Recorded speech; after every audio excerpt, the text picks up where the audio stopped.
I would fight for your ability to say and believe whatever you want different than me.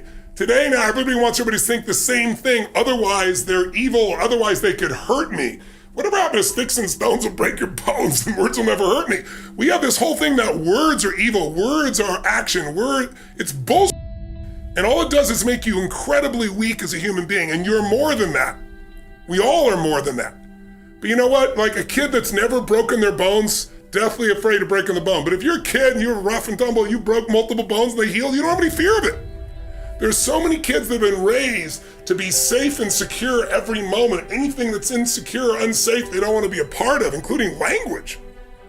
And what it does is make you incredibly weak and fearful. And that's why there's so many people that are abundant that are angry all the time. Because they're angry because they're not growing. So don't get me wrong.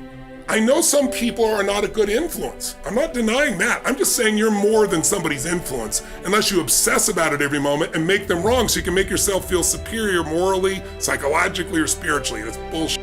Stop the pattern. We've all done it. Catch yourself. Because if you want joy, happiness, and freedom and an extraordinary life, it will not come from blame. Never. There's no pride that comes from blame. I don't mean fake pride where you make shit up to feel good. I'm talking about real pride. Pride is something you earn. Like people tell me, oh, I have no self-esteem because my parents used to say this or they'd say that. I'd say that's such bullshit. I'm not saying it's bullshit they didn't say that. I said it's bullshit, that's why you don't have self-esteem. Self-esteem does not come from what people say about you. Self-esteem comes from what you experience about yourself. See, someone can tell you your whole life you're a piece of crap and then part of you goes, you're full of it, I'm gonna show you. Lots of people have done that. They never bought it. Or someone tell you you're beautiful your whole life, you go, I'm not really beautiful. So what people tell you doesn't matter at all. It's what you stack. It's what you assemble. It's what you create. It's the habit of what you put in your head. And today I don't blame you because we got a whole culture that's always blaming somebody else for something in their life. But blame is not a strategy for pride. That's why you listen to these blaming people. They're all angry all the time.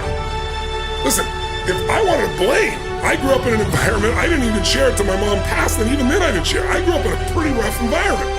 My mom was a beautiful soul, but when she drank alcohol and she mixed it with prescription drugs, it was a different creature, and it was a violent creature. And I have a younger brother 5 years younger and a younger sister 7 years younger.